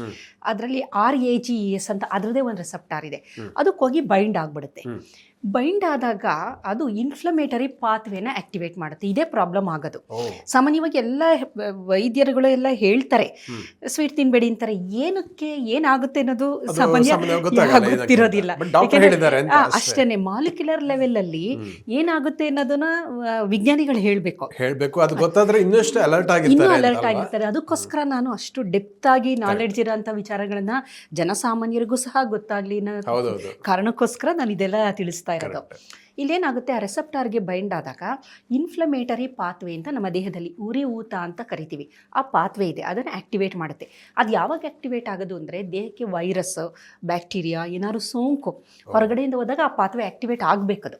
ಆಗಿ ಅದೇನು ಮಾಡುತ್ತೆ, ಮ್ಯಾಕ್ರೋಫೇಜಸ್ಸು ರೆಕಗ್ನೈಸ್ ಮಾಡಬೇಕು, ವೈರಸ್ಸು ದೇಹದ ಒಳಗಡೆ ಬಂದಿದೆ, ಬ್ಯಾಕ್ಟೀರಿಯಾ ಬಂದಿದೆ ಅಂತ ರೆಕಗ್ನೈಸ್ ಮಾಡಿ ಅದನ್ನು ನಾಶ ಮಾಡುವ ಒಂದು ರೋಗ ಪ್ರತಿರೋಧಕ ಒಂದು ಏನು ಶಕ್ತಿ ಇರುತ್ತೆ ಅದನ್ನು ಆ್ಯಕ್ಟಿವೇಟ್ ಮಾಡೋ ಅಂಥದ್ದು ಇನ್ಫ್ಲಮೇಟರಿ ಪಾತ್ವೆ ಅದು. ಆದರೆ ಸಕ್ಕರೆ ಜಾಸ್ತಿ ನಾವು ಬಳಕೆ ಮಾಡ್ತಾ ಬಂದರೆ ಏನಾಗುತ್ತೆ, AGES ಅದು ಪ್ರೋಟೀನ್ ಜೊತೆ ಬೈಂಡ್ ಆಗುತ್ತಲ್ಲ, ಅದು ಇನ್ಫ್ಲಮೇಟರಿ ಪಾತ್ವೆನ ಆ್ಯಕ್ಟಿವೇಟ್ ಮಾಡಿಬಿಡುತ್ತೆ. ಅದು ತೊಂದರೆ. ಅದರಲ್ಲಿ ಟ್ಯೂಮರ್ ನೆಕ್ರೋಸಿಸ್ ಫ್ಯಾಕ್ಟರ್ ಆಲ್ಫಾ ಅಂತಿದೆ, ಇದು ಸೈಟೋಕೈನ್ಗಳು, ಅದು ಬಿಡುಗಡೆಯಾಗುತ್ತೆ. ಇಂಟರ್ಲ್ಯೂಕಿನ್ 6 ಅನ್ನೋದು ಬಿಡುಗಡೆಯಾಗುತ್ತೆ. ಇದು ಬಿಡುಗಡೆಯಾದಾಗ ಇದು ಪುನಃ ಈ ಕೊಲಾಜೆನ್ ಏನಿದೆ ಅದಕ್ಕೆ ಇನ್ನೂ ಡ್ಯಾಮೇಜ್ ಮಾಡ್ತಾ ಬರುತ್ತೆ. ಹಾಗಾಗಿ ಇದು ಒಂದು. ಇದರ ಜೊತೆಗೆ ಕೊಲಾಜೆನ್ನು ಹಾಳಾಗೋದಕ್ಕೆ ಮತ್ತೊಂದು ಕಾರಣ ಏನು ಅಂತ ಅಂದರೆ ರಿಯಾಕ್ಟಿವ್ ಆಕ್ಸಿಜನ್ ಸ್ಪೀಶೀಸ್ ಅಂತ. ಇವು ಒಂಥರ ವಿಷಗಳು ಅಂತಲೇ ನಾವು ಹೇಳ್ಬೋದು, ಸಿಂಪಲ್ ಆಗಿ ಹೇಳೋದಾದರೆ. ಈ ಸಕ್ಕರೆಯನ್ನು ನಾವು ಹೆಚ್ಚು ಹೆಚ್ಚು ಸೇವನೆ ಮಾಡಿದಾಗ ಅದು ಕೊಲಾಜೆನ್ ಜೊತೆ ಬೈಂಡ್ ಆಗಿ ಆವಾಗ ಗ್ಲೈಕೇಷನ್ ಪ್ರಾಡಕ್ಟು ಬಿಡುಗಡೆ ಆಯಿತು, ಅಡ್ವಾನ್ಸ್ಡ್ ಗ್ಲೈಕೇಷನ್ ಎಂಡ್ ಪ್ರಾಡಕ್ಟು. ಇದು ಆ ರೆಸೆಪ್ಟಾರ್ ಜೊತೆ ಬೈಂಡ್ ಆಗಿ ಏನು ಮಾಡುತ್ತೆ, ROS ರಿಯಾಕ್ಟಿವ್ ಆಕ್ಸಿಜನ್ ಸ್ಪೀಶೀಸ್ ಎನ್ನುವ ವಿಷಗಳನ್ನು ಬಿಡುಗಡೆ ಮಾಡಿಬಿಡುತ್ತೆ. ಜಾಸ್ತಿ ವಿಷಗಳು ಬಿಡುಗಡೆ ಆದಂಗೆ ಅದು ಈ ಕೊಲಾಜನ್ನ ನಾಶ ಮಾಡ್ತಾ ಬರುತ್ತೆ. ಹಾಗಾಗಿ ಸಕ್ಕರೆಯನ್ನು ಅತಿಯಾಗಿ ನಾವು ಸೇವನೆ ಮಾಡೋದಾದರೆ ನಮ್ಮ ಚರ್ಮದ ತ್ವಚೆ ಹಾಳಾಗುತ್ತೆ, ಮತ್ತು ಚರ್ಮದ ಕಾಂತಿ ಹಾಳಾಗುತ್ತೆ, ಸುಕ್ಕುಗಟ್ಟುತ್ತೆ, ಗಟ್ಟಿಯಾಗುತ್ತೆ, ಗಾಯಗಳು ವಾಸಿಯಾಗೋದಿಲ್ಲ, ಪಿಂಪಲ್ಸ್ ಜಾಸ್ತಿ. ಅದಕ್ಕೆ ನೋಡಿ, ಮುಖದಲ್ಲಿ ಪಿಂಪಲ್ಸ್ ಇದ್ದಾಗ ಡಾಕ್ಟರ್ ಹೇಳ್ತಾರೆ ಶುಗರ್, ಸಕ್ಕರೆದ್ದು ಜಾಸ್ತಿ ತಿನ್ನಬೇಡಿ, ಎಣ್ಣೆದ್ದು ಜಾಸ್ತಿ ತಿನ್ನಬೇಡಿ ಅಂತಾರೆ ಹೊರತು ನಿಮ್ಗೆ ಏನೇನು ತೊಂದರೆ ಆಗುತ್ತೆ ನಿಮ್ಮ ಕೊಲಾಜನ್ಗೆ ಅಂತ ಹೇಳಿರೋದಿಲ್ಲ. ಹಾಗಾಗಿ ಇದೆಲ್ಲ ತೊಂದರೆಗಳಾಗೋದ್ರಿಂದ ಆದಷ್ಟು ನ್ಯಾಚುರಲ್ ಶುಗರ್ನ ಸ್ವಲ್ಪ ಬಳಕೆ ಮಾಡ್ಬೋದು. ನ್ಯಾಚುರಲ್ ಶುಗರ್ ಅಂತಂದರೆ ಡೇಟ್ಸು, ಹನಿ, ಅದು ಡಯಾಬಿಟಿಕ್ ಇಲ್ಲದೇ ಇದ್ದವ್ರಿಗೆ ನಾನು ಹೇಳ್ತಾ ಇರೋದು. ಎಲ್ಲ ಚೆನ್ನಾಗಿರೋ ಅಂಥ ಆರೋಗ್ಯವಂತರು ಈ ಬೇರೆ ಸಕ್ಕರೆಯನ್ನು ಬಳಕೆ ಮಾಡುವುದರ ಬದಲು ಈ ಒಂದು ಖರ್ಜೂರ ಆಗ್ಬೋದು, ಈ ಥರದನ್ನ, ಮತ್ತೆ ಸ್ವೀಟ್ ಹಣ್ಣನ್ನ ಸಾಮಾನ್ಯ ಜನಸಾಮಾನ್ಯರು ತಗೋಬಹುದು. ಆದರೆ ಡಯಾಬಿಟಿಕ್ ಅಂದಾಗ ಅಲ್ಲಿ ಒಂದು ಕಂಟ್ರೋಲ್ ಸಮಸ್ಯೆ ಆಗುತ್ತೆ. ಮಾವಿನ ಹಣ್ಣು, ಹಲಸಿನ ಹಣ್ಣು, ಈ ಥರದ್ದೆಲ್ಲ ಸ್ವೀಟ್, ಫ್ರಕ್ಟೋಸ್, ಅದೊಂದು ತಪ್ಪು ತಿಳುವಳಿಕೆ ಇದೆ. ಫ್ರಕ್ಟೋಸ್ ಇರುತ್ತಲ್ವ ಅದರಲ್ಲಿ, ಅದು ಸಹ ಸಕ್ಕರೆನೇ, ಹನಿನೂ ಸಕ್ಕರೆನೇ, ಬೆಲ್ಲನೂ ಸಕ್ಕರೆನೇ. ಇಲ್ಲ ಸಕ್ಕರೆ ತಿಂತಿಲ್ಲ ಬೆಲ್ಲ ತಿಂತೀನಿ ಅಲ್ಲ, ಅಥವಾ ಹನಿ ಹಾಕ್ಕೊಂಡು ನಾನು ತಿಂತೀನಿ ಅಂದರೆ ಡಯಾಬಿಟಿಕ್ ಅವ್ರಿಗೆ ಅದೂ ಶುಗರ್, ಫೈನಲಿ ಗ್ಲೂಕೋಸೇ ಆಗೋದು. ಫೈನಲಿ ಅದರಿಂದ ನಮ್ಮ ಇನ್ಸುಲಿನ್ ರೆಸಿಸ್ಟೆನ್ಸ್ ಇರೋದ್ರಿಂದ ಅದು ನಮ್ಮ ಜೀವಕೋಶಗಳು ತಗೊಳ್ಳೋದಿಲ್ಲ, ರಕ್ತದಲ್ಲಿ ಸಕ್ಕರೆಯ ಪ್ರಮಾಣ ಜಾಸ್ತಿ ಆಗುತ್ತೆ. ಹಾಗಾಗಿ ಆರೋಗ್ಯವಂತರು ಆದಷ್ಟು ಹೊರಗಡೆ ಈ ಕೃತಕ ಸಕ್ಕರೆಯನ್ನು ಕಡಿಮೆ ಮಾಡಿ ಒಂದು ಸ್ವಾಭಾವಿಕವಾಗಿ ನಾವು ಸಿಹಿ ಎಲ್ಲಿರುತ್ತೆ ಅದನ್ನು ಬಳಕೆ ಮಾಡ್ಬೋದು. ಜೊತೆಯಲ್ಲಿ ನಾವು ಪ್ರಮುಖವಾಗಿ ಏನು ಮಾಡಬೇಕು ಅಂದರೆ ವಿಟಮಿನ್ ಸಿನ ಹೆಚ್ಚು ಬಳಕೆ ಮಾಡ್ತಾ ಬರಬೇಕು. ನಮ್ಮ ಚರ್ಮ ಚೆನ್ನಾಗಿದೆ ಅಂತಂದರೆ, ಚೆನ್ನಾಗಿ ಇಟ್ಕೋಬೇಕು ಅನ್ನೋದಾದರೆ ಕ್ರೀಮ್ ಹಚ್ಚೋದ್ರಿಂದ ಮಾತ್ರ ಸಾಧ್ಯ ಆಗೋದಿಲ್ಲ. ಅದರ ಜೊತೆಗೆ ವಿಟಮಿನ್ ಸಿ ಇರೋಂಥದ್ದು, ಅದರಲ್ಲಿ ಮುಖ್ಯವಾಗಿ ನಿಂಬೆ ಹಣ್ಣಾಗ್ಬೋದು, ನೆಲ್ಲಿಕಾಯಿ, ಕಿತ್ತಳೆ ಹಣ್ಣು, ಸೀಬೆಹಣ್ಣು, ಈ ಥರದನ್ನೆಲ್ಲ ಹೆಚ್ಚು ನಾವು ಬಳಕೆ ಮಾಡ್ತಾ ಬಂದರೆ ಏನಾಗುತ್ತೆ, ವಿಟಮಿನ್ ಸಿ ಏನು ಮಾಡುತ್ತೆ, ಬಹಳ ಪ್ರಮುಖವಾಗಿ ಅದೇನು ಮಾಡುತ್ತೆ ಅಂತಂದರೆ, ಇಲ್ಲಿ ಪ್ರೊಸೈಲ್ ಹೈಡ್ರಾಕ್ಸಿಲೇಸ್ ಅಂತ ಎನ್ಸೈಮ್ ಇದೆ ದೇಹದಲ್ಲಿ. ಪ್ರೊಸೈಲ್ ಹೈಡ್ರಾಕ್ಸಿಲೇಸ್, ಲೈಸೈಲ್ ಹೈಡ್ರಾಕ್ಸಿಲೇಸ್ ಅಂತ 2 ಥರದ ಎನ್ಸೈಮ್ಗಳಿದೆ. ಪ್ರೊಲೈಲ್ ಹೈಡ್ರಾಕ್ಸಿಲೇಸ್, ಲೈಸೈಲ್ ಹೈಡ್ರಾಕ್ಸಿಲೇಸ್ ಅಂತ 2 ಎನ್ಸೈಮ್. ಅದು ಈ ಕೊಲಾಜನ್ನ ಚೆನ್ನಾಗಿ ಕಾಪಾಡಬೇಕು ಅಂತಂದರೆ ಅವು ಬಹಳ ಮುಖ್ಯವಾಗಿ ಬೇಕಾಗಿರೋಂಥದ್ದು. ವಿಟಮಿನ್ ಸಿ ಕೋಫ್ಯಾಕ್ಟರ್ ಥರ ಆ್ಯಕ್ಟಿವೇಟ್ ಮಾಡುತ್ತೆ. ವಿಟಮಿನ್ ಸಿ ಇದ್ದಾಗ ಮಾತ್ರ ಈ ಎನ್ಸೈಮ್ಗಳು ಚೆನ್ನಾಗಿ ಕೆಲಸ ಮಾಡುತ್ತೆ. ಇದು ದೇಹದ ಒಳಗಡೆ ಯಾವ ಥರ ಅಂದರೆ, ಅದಕ್ಕದೇ ಎಲ್ಲ ಆಗೋದಿಲ್ಲ, ಕೆಲವುದಕ್ಕೆ ಕೆಲವು ಜೊತೆಯಾಗಿ ಸೇರಿದಾಗ. ಅದಕ್ಕೋಸ್ಕರನೇ ಕ್ಯಾಲ್ಶಿಯಮ್ ಆಗ್ಬೋದು, ಮೆಗ್ನೀಷಿಯಮ್ಮು, ಅದ್ರ ಜೊತೆಗೆ ಈ ಥರದ ನಾನು ಹೇಳ್ತಿರುವಂತಹ ವಿಟಮಿನ್ ಸಿಗಳಾಗಿರ್ಬೋದು, ಇದೆಲ್ಲ ಏನಾಗುತ್ತೆ ಕೋಫ್ಯಾಕ್ಟರ್ಗಳ ಥರ ಆ್ಯಕ್ಟಿವೇಟ್ ಮಾಡುತ್ತೆ. ಕಾಪರ್, ಜಿಂಕ್ ಇವೆಲ್ಲ ಇದೆಯಲ್ಲ ಕೋಫ್ಯಾಕ್ಟರ್ಸ್ಗಳು. ಅಂದರೆ ಯಾವುದೋ ಒಂದು ಕ್ರಿಯೆನ ಅದೇನು ಮಾಡುತ್ತೆ, ಕ್ರಿಯೆಯನ್ನು ಜಾಸ್ತಿ ವೇಗವಾಗಿ ಮಾಡುವಂಥದ್ದು, ಚೆನ್ನಾಗಿ ಮಾಡುವಂಥದ್ದು. ಹಾಗಾಗಿ ನಾವು ಚರ್ಮ ಚೆನ್ನಾಗಿರಬೇಕು, ನಮ್ಮ ಸೌಂದರ್ಯ, ಓವರಾಲ್ ಸೌಂದರ್ಯ ಚೆನ್ನಾಗಿರಬೇಕು ಅಂತಂದರೆ ಕೂದಲಾಗ್ಬೋದು, ಚರ್ಮ, ಕೂದಲು, ರಕ್ತನಾಳಗಳಲ್ಲಿ ಇರುವಂತಹದ್ದು, ಗಾಯ ಬೇಗ ವಾಸಿಯಾಗಬೇಕು, ಇದೆಲ್ಲ ಆಗಬೇಕು ಅಂತಂದರೆ ವಿಟಮಿನ್ ಸಿನ ನಾವು ಬಳಕೆ ಮಾಡಲೇಬೇಕದು. ಸೊ ಅದಕ್ಕೆ ಬೇಕಾದ ಸಾಕಷ್ಟು ಹಣ್ಣು ತಿನ್ನಲೇಬೇಕದು. ಅಲ್ಲಿ ಏನು ಒಂದು ಇದಿಲ್ಲ, ಬಾರ್ಗೇನ್ ಇಲ್ಲ, ನಾವು ತಿನ್ಲಾ ಬೇಡವಲ್ಲ, ತಿನ್ನಲೇಬೇಕು. ನಾನು ಹೇಳೋದು ಮಾಡಲೇಬೇಕಾದಿರುವಂತಹ ಕೆಲವೊಂದು ವಿಚಾರಗಳಿದು. ವಿಟಮಿನ್ ಸಿ ತಿನ್ನಲೇಬೇಕು ನಾವು. ಅವಾಗ ಏನಾಗುತ್ತೆ ಅಂದರೆ ಆದಷ್ಟು ಇದು ಕಡಿಮೆ ಆಗ್ತಾ ಬರುತ್ತೆ. ಸಕ್ಕರೆಯನ್ನು ಕಡಿಮೆ ಮಾಡಬೇಕು, ಚರ್ಮ ಚೆನ್ನಾಗಿರ್ಬೇಕು ಅಂದರೆ ವಿಟಮಿನ್ ಸಿ ತಗೊಂಡೇಬೇಕು. ಇನ್ನೊಮ್ಮೆ ಓದುಗರೊಂದು ವೀಕ್ಷಕರೊಂದು ಮಾಹಿತಿಗೆ ಯಾವುದರಲ್ಲ ವಿಟಮಿನ್ ಸಿ ಒಳ್ಳೆ ಚೆನ್ನಾಗಿ ಇರುತ್ತೆ ಅಂತ ಹೇಳ್ತೀರಾ ಅಂತ? ನಿಂಬೆಹಣ್ಣು ತುಂಬಾ ಸುಲಭವಾಗಿ ಸಿಗುತ್ತೆ. ಆಮೇಲೆ ಕಿತ್ತಳೆ ಹಣ್ಣು ಎಲ್ಲಾ ಕಾಲದಲ್ಲೂ ಸಿಕ್ಕುತ್ತೆ. ದಿನ ಒಂದಷ್ಟು ನಿಂಬೆ ಹಣ್ಣಿನ ಜ್ಯೂಸ್ ಕುಡಿಯುವಂಥದ್ದು ಬೆಳಿಗ್ಗೆ. ಅದಕ್ಕೆ ಸಕ್ಕರೆ ಹಾಕಬೇಡಿ, ಅಥವಾ ಡಯಾಬಿಟಿಕ್ ಇದ್ದವರು ಜೇನುತುಪ್ಪವನ್ನು ಹಾಕಬೇಡಿ. ಇಲ್ಲ ಅಂತಂದ್ರೆ ಸ್ವಲ್ಪ ಹಾಕೋಬಹುದು, ಒಂದು ಸ್ವಲ್ಪ. ಹಾಗೆ ಅದನ್ನು ಕುಡಿದ್ರೆ ಅದೇನಾಗುತ್ತೆ, ಈ ಸಕ್ಕರೆದ್ದು ನಾನೇನು ಹೇಳಿದೆ, ಕೊಲಾಜಿನ್ ಇದೆಯಲ್ಲ, ಕೊಲಾಜಿನ್ನು ಚೆನ್ನಾಗಿರಬೇಕು, ಅದರದ ಒಂದು ಆರೋಗ್ಯವನ್ನು ಕಾಪಾಡಲು, ಆ ಪ್ರೋಟೀನ್ನ ಚೆನ್ನಾಗಿ ಕಾಪಾಡಲು ಇದು. ಏಕೆಂದರೆ ಗ್ಲೈಸಿನ್ ಮತ್ತು ಹೈಡ್ರಾಕ್ಸಿ ಪ್ರೋಲೀನ್ ಇವೆಲ್ಲ ಇದೆಯಲ್ಲ, ಇದರಿಂದ ಈ ಒಂದು ಕೊಲಾಜನ್ ಆಗೋದು. ಅದಾಗಬೇಕು ಅಂತಂದರೆ ಈ ಎನ್ಸೈಮ್ಗಳು ಬೇಕು. ಅದಕ್ಕೆ ಪೂರಕವಾಗಿ ನಮಗೆ ವಿಟಮಿನ್ ಸಿ ಬೇಕು. ಜೊತೆಯಲ್ಲಿ ಕಾಪರ್ ಅಂದರೆ ತಾಮ್ರ ಅಥವಾ ಜಿಂಕ್ ಅಂತೀವಿ. ಈ ತಾಮ್ರ ಏನು ಮಾಡುತ್ತೆ ಅಂದರೆ ಲೈಸೈಲ್ ಹೈಡ್ರಾಕ್ಸಿಲೇಸ್ ಇದೆಯಲ್ಲ, ಅದಕ್ಕೆ ಕೋಫ್ಯಾಕ್ಟರ್ ಆಗಿ ಆಕ್ಟಿವೇಟ್ ಮಾಡುತ್ತೆ. ಜಿಂಕ್ ಏನು ಮಾಡುತ್ತೆ ಅಂತಂದರೆ ಫೈಬ್ರೋಬ್ಲಾಸ್ಟ್ ಅಂತ ದೇಹದಲ್ಲಿ ಜೀವಕೋಶಗಳಿದೆ, ನಮ್ಮ ಚರ್ಮದಲ್ಲಿರುವಂತಹ ಜೀವಕೋಶಗಳು ಫೈಬ್ರೋಬ್ಲಾಸ್ಟ್ ಸೆಲ್. ಈ ಫೈಬ್ರೋಬ್ಲಾಸ್ಟ್ ಸೆಲ್ ತುಂಬ ಚೆನ್ನಾಗಿ ಆಕ್ಟಿವೇಟ್ ಮಾಡ್ತಾ ಬರುತ್ತೆ. ಇದು ಎಲ್ಲ ಆಹಾರದಲ್ಲೂ ಇರುತ್ತೆ ನಮಗೆ. ನಾವು ಅದಕ್ಕೋಸ್ಕರ ನಾನು ಯಾವಾಗ ಪ್ರತಿಯೊಂದು ವಿಡಿಯೋದಲ್ಲಿ ನಾನು ಏನು ಹೇಳ್ತೀನಿ ಅಂದರೆ, ಹಣ್ಣುಗಳು, ಸೊಪ್ಪುಗಳು, ತರಕಾರಿಗಳು, ಸೀಸನಲ್ ಫ್ರೂಟ್ಸ್ಗಳು, ಮೊಳಕೆ ಕಾಳುಗಳು, ಇಂಥದನ್ನ ಹೆಚ್ಚು ಸೇವನೆ ಮಾಡಿ. ಅದೆಲ್ಲ ಇದೆಲ್ಲ ಇರುತ್ತೆ, ಎಲ್ಲದರಲ್ಲೂ ಇರುತ್ತೆ. ಕ್ಯಾಲ್ಸಿಯಂ, ಜಿಂಕ್, ಲೈಕೋಪಿನ್, ಹಣ್ಣುಗಳು, ತರಕಾರಿಗಳು, ಎಲ್ಲ ಥರದ ತರಕಾರಿಗಳನ್ನು ಬಳಕೆ ಮಾಡ್ಬೋದು. ಟೊಮೆಟೊದಲ್ಲಿ ಲೈಕೋಪಿನ್ ಇದೆ. ಆಮೇಲೆ ಬೇಕಾದಷ್ಟು ಜಿಂಕ್, ಮೆಗ್ನೀಷಿಯಂ ಇದೆಲ್ಲ ನೋಡಿ, ನಾವು ದಿನನಿತ್ಯ ಏನು ಒಂದು ಸಸ್ಯಾಹಾರ ಬಳಕೆ ಮಾಡ್ತೀವಿ ಅದರಲ್ಲೆಲ್ಲ ಇರೋದ್ರಿಂದ ಇವುಗಳೇನು ಮಾಡುತ್ತೆ ಅಂದರೆ ಕೋಫ್ಯಾಕ್ಟರ್ಗಳ ಥರ ಆಕ್ಟಿವೇಟ್ ಮಾಡುತ್ತೆ. ದೇಹದ ಒಳಗಡೆ ಸುಮಾರು 3000 ಬಯೋಕೆಮಿಕಲ್ ರಿಯಾಕ್ಷನ್ಗಳು ನಡೆಯುತ್ತೆ. ಅದೆಷ್ಟು ನನಗೆ ಪ್ರತಿ ಸಲ ನಾನು ಹೇಳ್ಬೇಕಾದ್ರೆ ನಾನು ಎಷ್ಟು ಎಕ್ಸೈಟ್ ಆಗ್ತೀನಲ್ವಾ. ನಮ್ಮ ದೇಹನೇ ಒಂದು ಯುನಿಕ್ ಬ್ರಹ್ಮಾಂಡ, 6 ಅಡಿ ಒಳಗಡೆ ಇರುವಂತ ಶರೀರ, ಎಷ್ಟೊಂದು ಕ್ರಿಯೆಗಳು ನಡೆಯುತ್ತೆ. ಆ ಕ್ರಿಯೆ ನಡಿಬೇಕು ಅಂದ್ರೆ ಇವುಗಳ ಡಿಫಿಷಿಯನ್ಸಿ ಆಗಬಾರ್ದು. ಐರನ್ ಡಿಫಿಷಿಯನ್ಸಿ ಆಗಬಾರ್ದು, ಜಿಂಕ್ ಡಿಫಿಷಿಯನ್ಸಿ ಆಗಬಾರ್ದು, ಕಾಪರ್ ಡಿಫಿಷಿಯನ್ಸಿ, ಆಮೇಲೆ ಮೆಗ್ನೀಷಿಯಂ, ಇದೆಲ್ಲ ದೇಹಕ್ಕೆ ಈ ಕ್ರಿಯೆಗಳು ನಡೆಯೋದಕ್ಕೆ ಎಲ್ಲೋ ಒಂದು ಕಡೆ ಆ ಕಿಣ್ವಗಳನ್ನು ಆಕ್ಟಿವೇಟ್ ಮಾಡೋದಕ್ಕೆ ಇದು ಬೇಕು. ಇದು ಇಲ್ಲ ಅಂದರೆ ಆ ಕಿಣ್ವಗಳು ಆಕ್ಟಿವೇಟ್ ಆಗೋದಿಲ್ಲ. ಆ ಕಿಣ್ವ ಆಕ್ಟಿವೇಟ್ ಆಗೋದಿಲ್ಲ ಅಂತಂದರೆ ಆ ಪ್ರೋಟೀನ್ಗಳು ಬಿಡುಗಡೆ ಆಗೋದಿಲ್ಲ, ಡಿಫಿಷಿಯನ್ಸಿ ಆಗುತ್ತೆ. ಹಾಗಾಗಿ ಇದು ಅತ್ಯಂತ ಪ್ರಮುಖವಾಗಿ ಬೇಕಾಗಿರುವಂಥದ್ದು. ಇದರ ಜೊತೆಗೆ ನೀರನ್ನ ಚೆನ್ನಾಗಿ ಕುಡಿಯೋಂಥದ್ದು. ಸ್ಕಿನ್ ಚೆನ್ನಾಗಿರಬೇಕು, ಹೈಡ್ರೇಟ್ ಆಗಿರಬೇಕು ಅನ್ನೋದಾದರೆ ನೀರನ್ನ ಚೆನ್ನಾಗಿ ನಾವು ಕುಡಿಬೇಕು. ಇದರ ಜೊತೆಗೆ ಸಮರ್ಪಕವಾದ ನಿದ್ರೆ, ಒಳ್ಳೆ ನಿದ್ರೆ ಮಾಡಿದಾಗ ಏನಾಗುತ್ತೆ ಅಂದರೆ ದೇಹದಲ್ಲಿ ಇರುವಂತಹ ಹಲವಾರು ಈ ಟಾಕ್ಸಿನ್ಸ್ಗಳೇನಿರುತ್ತೆ, ವಿಷಗಳು, ಅದು ಲಿಂಫ್ಯಾಟಿಕ್ ಸಿಸ್ಟಮ್ ಇದೆಯಲ್ಲ ಅದೆಲ್ಲ ಕ್ಲಿಯರ್ ಮಾಡ್ತಾ ಬರುತ್ತೆ. ಕಂಪಲ್ಸರಿ ಬೇಕು. ಇದೆಲ್ಲ ಬಾರ್ಗೇನ್ ಇಲ್ಲ ನನಗಾಗೋದಿಲ್ಲ ನಂದು ಈ ಥರ ಅಂತಂದರೆ ಅಲ್ಲ. ಫೈನಲಿ ನನಗೆ ಆಗಲ್ಲ ಅಂತಂದರೆ ನಿಮ್ಮ ಆರೋಗ್ಯ ಹಾಳಾಗುತ್ತೆ ಹೊರತು ಬೇರೆ ಯಾರನ್ನ ನೀವು ಸ್ಯಾಟಿಸ್ಫೈ ಮಾಡೋಕ್ಕಾಗೋದಿಲ್ಲ ಅಲ್ವಾ. ಈಗ ಇಲ್ಲ ನನ್ನ ಕೈಲಿ ಆಗೋದಿಲ್ಲ ಅಂತಂದರೆ ನನಗೆ ಅದರಿಂದ ತೊಂದರೆ ಹೊರತು ಬೇರೆ ಯಾರಿಗೂ ತೊಂದರೆ ಇಲ್ಲ. ಹಾಗಾಗಿ ಇದನ್ನೆಲ್ಲ ನಾವು ನಮ್ಮ ಒಂದು ಆರೋಗ್ಯಕ್ಕೋಸ್ಕರ ಇದನ್ನೆಲ್ಲ ನಾವು ಅಳವಡಿಸಿಕೊಳ್ಳಲೇಬೇಕಾಗಿರುವಂತಹದ್ದು. ಬಾರ್ಗೇನ್ ಮಾಡೋಕ್ಕಾಗಲ್ಲ. ಇಲ್ಲ ನನಗೆ ಟೈಮ್ ಇಲ್ಲ ನನಗೆ ತರಕಾರಿ ತಿನ್ನೋಕ್ಕಾಗ್ತಿಲ್ಲ, ಇದು ಎಲ್ಲ ಈಗ ನೀವು ಯಾರಿಗೆ ಜಸ್ಟಿಫೈ ಮಾಡ್ತೀರಾ? ಈಗ ಯಾರಿಗೂ ಒಪ್ಪಿಸ್ತೀರಾ? ಫೈನಲಿ ನಿಮ್ಮ ದೇಹಕ್ಕೆ ತಾನೇ ತೊಂದರೆ ಆಗ್ತಾ ಇರೋದು. ಹಾಗಾಗಿ ಕೆಲವರು ಹೇಳ್ತಾರೆ ಇಲ್ಲ ನನಗೆ ಅಷ್ಟು ನಿದ್ರೆ ಮಾಡೋಕ್ಕಾಗೋದಿಲ್ಲ ಅಂತಂದರೆ somehow you have to find a way. ನೀವು ಹುಡುಕಂಡೇಬೇಕಾಗುತ್ತೆ, ಮಾಡಲೇಬೇಕಾಗುತ್ತೆ. ಮೊನ್ನೆ ಯೋಗ ದಿವಸ ಟೈಮಲ್ಲಿ ಅಮಿತ್ ಶಾ ಕೂಡ ನಮ್ಮ ಗೃಹ ಸಚಿವ, ಕೇಂದ್ರ ಗೃಹ ಸಚಿವರು ಸ್ಪೀಚಲ್ಲಿ ಹೇಳಿದ್ರು, ನಾನು ಯೋಗ ಶುರು ಮಾಡಿದೆ, ದಿನಕ್ಕೆ 6 ರಿಂದ 8 ಗಂಟೆ ನಿದ್ದೆ ಮಾಡ್ಲಿಕ್ಕೆ ಶುರು ಮಾಡಿದ್ಮೇಲೆ ನಾನು ಡಯಾಬಿಟಿಸ್ ಕಂಟ್ರೋಲ್ ಬಂತು ಅಂತ. ಖಂಡಿತ ಬರುತ್ತೆ. ನೀವು 10 ಗಂಟೆಗೆ 12 ಗಂಟೆಗೆ ಮಲಗುವುದನ್ನ 10 ಗಂಟೆಗೆ ಮಲಗಿ ಬೇಗ ಹೇಳಿ, ಬೇಗ ಎದ್ದು ನಿಮ್ದೇನಿರುತ್ತೆ ಕೆಲಸಗಳು ಅದು ಮಾಡಿ.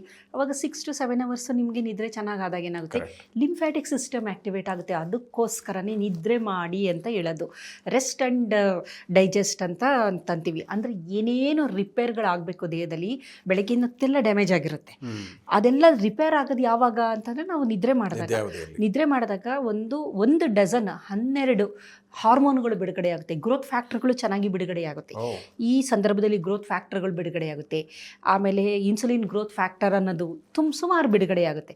ಇವೆಲ್ಲ ಏನು ಮಾಡುತ್ತೆ ಅಂದರೆ ಕೊಲಾಜನ್ನ ತುಂಬ ಚೆನ್ನಾಗಿ ಇಡುತ್ತೆ, ಚರ್ಮವನ್ನು ಚೆನ್ನಾಗಿಡುತ್ತೆ. ಬರೀ ಚರ್ಮ ಅಲ್ಲ, ನಮ್ಮ ಮೂಳೆಗಳಾಗ್ಬೋದು, ಸ್ನಾಯುಗಳಾಗ್ಬೋದು, ಎಲಾಸ್ಟಿನ್, ಕೊಲಾಜಿನ್ ಏನೇನೋ ಇದೆಯಲ್ಲ ದೇಹದಲ್ಲಿ, ಇವೆಲ್ಲದನ್ನು ಫೈಬ್ರೋಬ್ಲಾಸ್ಟ್ ಸೆಲ್ಸ್ಗಳು, ಇದೆಲ್ಲ ತುಂಬ ಚೆನ್ನಾಗಿಡೋದಕ್ಕೆ ನಮಗೆ ಬಹಳ ಮುಖ್ಯವಾಗಿ ಬೇಕಾಗಿರೋಂಥದ್ದು ವಿಟಮಿನ್ ಡಿನೂ ಬೇಕು. ವಿಟಮಿನ್ ಡಿ, ಕ್ಯಾಲ್ಶಿಯಮು ಇದನ್ನು ಸಹ ಬೇಕಾಗುತ್ತೆ. ಇದರ ಜೊತೆಗೆ ನಿದ್ರೆ ಬೇಕಾಗುತ್ತೆ. ಆ ಕ್ಲಿಯರ್ ಮಾಡೋಕ್ಕೆ, ದೇಹದಲ್ಲಿರುವ ಎಲ್ಲ ಏನು ವಿಷಯಗಳಿರುತ್ತೆ ಕ್ಲಿಯರ್ ಮಾಡೋಕ್ಕೆ ನಮಗೆ ನಿದ್ರೆ ಬೇಕು. ಆಮೇಲೆ ವಿಟಮಿನ್ ಡಿ, ಕ್ಯಾಲ್ಶಿಯಂ ಅಬ್ಸಾರ್ಪ್ಷನ್ಗೆ ಅದು ಬಹಳ ಮುಖ್ಯವಾಗಿರೋದು. ಇತ್ತೀಚೆಗೆ ನೋಡಿ ವಿಟಮಿನ್ ಡಿ ಡಿಫಿಷಿಯನ್ಸಿ ಹದಿಹರೆಯದಲ್ಲಿದೆ ಅಂತಂದರೆ ದೊಡ್ಡ ಸಮಸ್ಯೆ. ಮೊದಲು ವಿಟಮಿನ್ ಡಿ ಡಿಫಿಷಿಯನ್ಸಿ ಇಲ್ಲ, ಯಾರು ಕೇಳ್ತಾ ಇರಲಿಲ್ಲ, ನಾವು ಕೇಳೇ ಇಲ್ಲ. ನಿಜವಾಗ್ಲೂ ನಾನು ಬಹಳ ಇದೇ ಒಂದು ಫೀಲ್ಡಲ್ಲಿ ಎಷ್ಟೋ ವರ್ಷದಿಂದ ನೋಡ್ತಾ ಇದ್ದೀನಿ. ಇತ್ತೀಚೆಗೆ ಯಾರು ಕೇಳಿದ್ರು ವಿಟಮಿನ್ ಡಿ ಡಿಫಿಷಿಯನ್ಸಿ, ಅದು ಬರೋದಕ್ಕೆ ಸಾಧ್ಯನೇ ಇಲ್ಲ. ಭಾರತದ ಉಷ್ಣ ಪ್ರದೇಶದಲ್ಲಿ ಹೇಗೆ ಬರೋದೇ ಇಲ್ಲ. ಇದೇನಂದ್ರೆ ಪೋಲಾರ್ ರೀಜನ್ ಅಲ್ಲಿ ಸೂರ್ಯನ ಬೆಳಕೆ ಇಲ್ದಿದ್ದವರಿಗೆ ವಿಟಮಿನ್ ಡಿ ಡಿಫಿಷಿಯನ್ಸಿ ಬರುತ್ತೆ. ಹೌದು. ಬಟ್ ಇವಾಗ ನಮ್ಗೆ ಅಂದ್ರೆ ಏನಾಗ್ತಾ ಇದೆ, ಬೆಳಗ್ಗೆ ನೀವು 7-8 ಗಂಟೆಗೆ ಆಫೀಸ್ ಒಳಗಡೆ ಹೋದ್ರೆ ನೀವು ಈಚೆಗೆ ಬರೋಷ್ಟೊತ್ತಿಗೆ ರಾತ್ರಿ ಆಗೋಗಿರುತ್ತೆ. ಸೂರ್ಯನೇ ನೋಡಿರೋದಿಲ್ಲ, ಸೂರ್ಯನ ಬೆಳಕಿಗೆ ಎಕ್ಸ್ಪೋಸೇ ಆಗೋದಿಲ್ಲ ಅಂದಾಗ ವಿಟಮಿನ್ ಡಿ ಡಿಫಿಷಿಯನ್ಸಿ ಬಂತು. ಮತ್ತೆ ಕ್ಯಾಲ್ಶಿಯಂ ಅಬ್ಸಾರ್ಪ್ಷನ್ ಆಗ್ತಾ ಇಲ್ಲ, ಅದ್ರ ಜೊತೆಗೆ ವಿಟಮಿನ್ ಸಿನೂ ಇಲ್ಲ. ಹೀಗಾಗಿ ಏನಾಗ್ತಾ ಇದೆ ಅಂದರೆ ವಯಸ್ಸಾಗುವ ಪ್ರಕ್ರಿಯೆ ಬೇಗ ಆಗ್ತಾ ಇದೆ. ತಲೆ ಕೂದಲು ಬೆಳ್ಳಕ್ಕಾಗೋದು ನೋಡಿ, ಯುವಕರಿಗೆ ಎಲ್ಲ ಬೆಳಗಾಗ್ಬಿಟ್ಟಿರುತ್ತೆ. ಈಗ ಸುಮ್ಮನೆ ನೀವು ಹಾಗೆ ಕಂಪೇರ್ ಮಾಡಿ, ಹಳ್ಳಿಯಲ್ಲಿರುವ ವಯಸ್ಸಾದ ಮುದುಕನಿಗೆ ಇನ್ನೂ ಕೂದಲು ಕಪ್ಪಾಗೇ ಇರುತ್ತೆ, ಅಂದರೆ ಕಪ್ಪು ಬಿಳುಪು, ಒಂದು ಸ್ವಲ್ಪ ಮಿಕ್ಸ್ ಇರುತ್ತೆ. ಇಲ್ಲಿರುವಂತಹ ನಮ್ಮ ನಗರ ಪ್ರದೇಶದ ಯುವಕರಿಗೆ ಎಲ್ಲ ಬೆಳಗಾಗಿರುತ್ತೆ. 40 ವರ್ಷಕ್ಕೆಲ್ಲ ಇದಾಗ ಆಮೇಲೆ ಸ್ಕಿನ್ ಅಷ್ಟೇನೆ, ಅವ್ರದ್ದು ಸ್ಕಿನ್ ಚೆನ್ನಾಗಿರುತ್ತೆ, ಮಸಲ್ ಮಾಸ್ ಚೆನ್ನಾಗಿರುತ್ತೆ, ಮಸಲ್ ಮಾಸ್ ಇರುತ್ತೆ ಅವ್ರಿಗೆ ಚೆನ್ನಾಗಿರುತ್ತೆ. ಇಲ್ಲಿ ಏನಕ್ಕೆ ಆಗ್ತಾ ಇದೆ ಅಂದರೆ ಈ ಮಸಲ್ ಮಾಸ್ ಕಮ್ಮಿ ಆಗೋದಕ್ಕೆ ಈ ಕೊಲಾಜಿನ್, ಮಸಲ್ ಮಾಸ್ ಕಮ್ಮಿ ಆಗಬೇಕು ಅಂದರೆ ಕೊಲಾಜಿನ್ ಹಾಳಾಗಬೇಕು, ಕ್ರಾಸ್ ಲಿಂಕ್ ಆಗಬಾರ್ದು. ಹಾಗಾಗಿ ಆದಷ್ಟು ಸಕ್ಕರೆಯನ್ನು ಕಡಿಮೆ ಮಾಡ್ತಾ ಬರಬೇಕು. ಸಿಹಿ ಸಿಕ್ತು ಅಂತೇಳಿ ತುಂಬ ನನಗಿಷ್ಟ ಅಂತೇಳಿ ತಿನ್ನಬೇಕಾದ್ರೆ ಯೋಚನೆ ಮಾಡಬೇಕು. ಇದು ಮುಂದಿನ ದಿನದಲ್ಲಿ ನನಗೆ ನನ್ನ ಸೌಂದರ್ಯಕ್ಕೆ ಇದು ತೊಂದರೆ ಆಗುತ್ತೆ ಅಂತ ಗೊತ್ತಾದರೆ ಸ್ವಲ್ಪ ನಾವು ಅದನ್ನು ಅವಾಯ್ಡ್ ಮಾಡ್ತಾ ಬರಬಹುದು. ಇಲ್ಲಿ ಸೌಂದರ್ಯ ವಿಚಾರವಿದೆ, ಆರೋಗ್ಯ ವಿಚಾರ ಕೂಡ ಎಲ್ಲ ಇದೆ, ಎರಡು ಇದೆ. ಏನು ಕೊಲಾಜನ್ ಯಾವ ರೀತಿ ಹಾನಿ ಆಗುತ್ತೆ ಅಂತ ಬಹಳ ಅದ್ಭುತವಾಗಿ ವಿವರಿಸಿದ್ದೀರಿ. ಅದಲ್ಲದೆ ಬೇರೆ ಇಂಪ್ಯಾಕ್ಟ್ಗಳು ಕೂಡ ಯಾವ ರೀತಿ ಆಗುತ್ತೆ ಅಂತ ಹೇಳಿದ್ರಿ. ಸೊ ಆ ಕಾರಣಕ್ಕೋಸ್ಕರ ಇದೆಲ್ಲ ಬಹಳ ಸಿಂಪಲ್ ಲೈಫ್ ಸ್ಟೈಲನ್ನು ಚೇಂಜ್ ಮಾಡೋದ್ರಿಂದ ಆರೋಗ್ಯ ಮತ್ತು ಸೌಂದರ್ಯ ಎರಡನ್ನು ಕೂಡ ಕಾಪಾಡಿಕೊಳ್ಳಲಿಕ್ಕೆ ಬಹಳ ಸ್ವಲ್ಪ ಸೇವನೆ ಮಾಡ್ಬೋದು. ಈಗ ಕೆಲವು ಸಲ ಆಸೆ ಆಗುತ್ತೆ, 2 ಹೋಳಿಗೆ ತಿನ್ನೋ ಜಾಗದಲ್ಲಿ ಒಂದು ಅರ್ಧ ಹೋಳಿಗೆ, ಸ್ವಲ್ಪ ಯೋಚನೆ ಮಾಡಬೇಕು. ಹಾಗಾಗಿ ನಿಜ ಭಾಳ ಅದ್ಭುತವಾಗಿ ನಮ್ಮ ವೀಕ್ಷಕರಿಗೆ ಇಷ್ಟ ಹೊತ್ತು ಈ ವಿಚಾರಗಳನ್ನು ತಿಳಿಸಿಕೊಟ್ಟಿದ್ದಕ್ಕಾಗಿ ಧನ್ಯವಾದಗಳು. ವೀಕ್ಷಕರೇ, ಇಂತಹ ಮತ್ತಷ್ಟು ಉಪಯುಕ್ತ ವಿಡಿಯೋಗಳಿಗೆ ವಿಶ್ವವಾಣಿ ಹೆಲ್ತ್ ಯೂಟ್ಯೂಬ್ ಚಾನಲನ್ನು ವೀಕ್ಷಿಸಿ ಮತ್ತು ಸಬ್ಸ್ಕ್ರೈಬ್ ಮಾಡಿ. ವಂದನೆಗಳು.